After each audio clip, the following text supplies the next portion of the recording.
Let's go ahead and jump right into the Crimson Tide. So, if I was to describe Alabama's season in a couple words, I would say dramatic comes to mind and also resilient. And the reason I say that is because if you're a Tide fan, you know how it ended.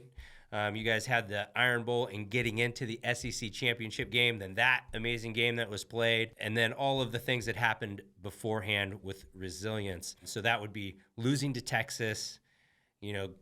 Texas comes into your house. They really take you guys behind the woodshed. I mean, they outscore you guys, I think it was 21-8 in the fourth quarter. Then after that game happens, you travel down to South Florida and you play a decent South Florida team. We probably thought they were a little worse than they were. They ended up being a little better than what we thought. You go down there, you play them, and it's not a good showing. The offense looks anemic, and it just was really, really, really bad. You had a benching of Jalen Milroe that happened. All of a sudden, things are looking pretty, I would say, bleak at that point in the season. And then all of a sudden, Jalen Milroe comes back.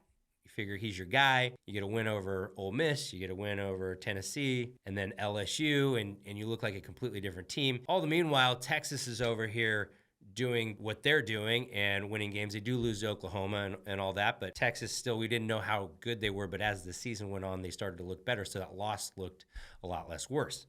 But you did have a Texas ceiling there if you're thinking, the standard Alabama's national championship, SEC championship, playoffs. A lot of that was looking in doubt for most of the season. Those wins, as I stated before, especially I'll say that win over LSU, I think because we saw what Florida State did to LSU.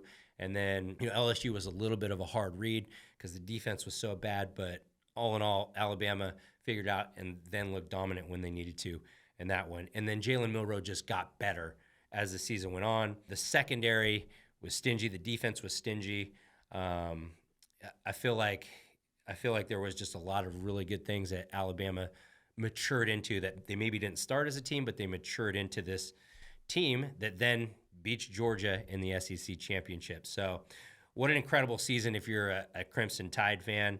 You also have to look at if we're looking at the defense, they were really good, all except for one quarter against Texas. That fourth quarter against Texas, it just kind of got run down and, things didn't go their way. But you pull that quarter out and the defense has really been on brand the entire time. So statistically speaking, you'll see on the screen, we've got some statistics there. Points a game, it kind of shows offense. Points a game, yards per game, and all the way down. You can look down the list. But what really stands out is on the fourth down conversions, you're first. I mean, obviously there was a fourth down conversion in 31 yards there for the game in Auburn at Jordan Hare. So escaping that one was a fourth down. But there was also a couple other key fourth down conversions throughout the season. Red zone scoring, 7th. That's a big one. I think a lot of that has to do with when you have a quarterback that's a true dual threat quarterback like you have in Jalen Milroe. That is a difference maker, especially in the red zone. On defense, you can go through the one thing that you could look at and kind of pick at as the red zone defense is, 51st. But again, they show up when they need to. And I felt like as the season went on, they got better. And, some of that is a product of just maturity and just growing up. You've got some dogs on that team for sure.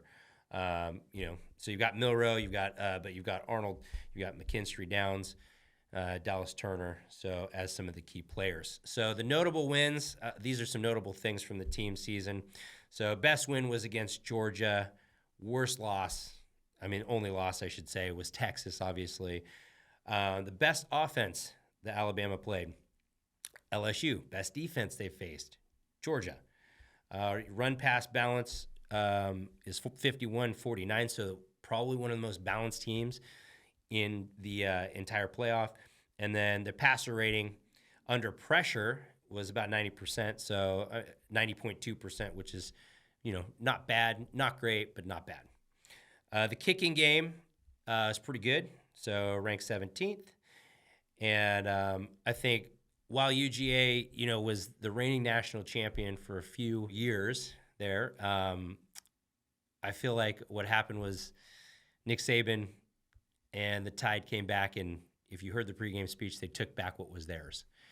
And now they look to get the national championship back. I think they're on a roll. To say that Georgia wasn't one of the best 4 teams in the country, I think you'd be mistaken. I think they've already proved that they could beat one of the best 4 teams in the country there. And so I'm looking forward to that prediction. But I could tell you this might be Nick Saban's best coaching job. You've heard me say this before. And I expect in this game he'll have them ready. And this is going to be what I think is a very hard-hitting physical game, probably one of the most physical games in college football this season, I think is coming up in the Rose Bowl. So that is your season in a nutshell for Alabama.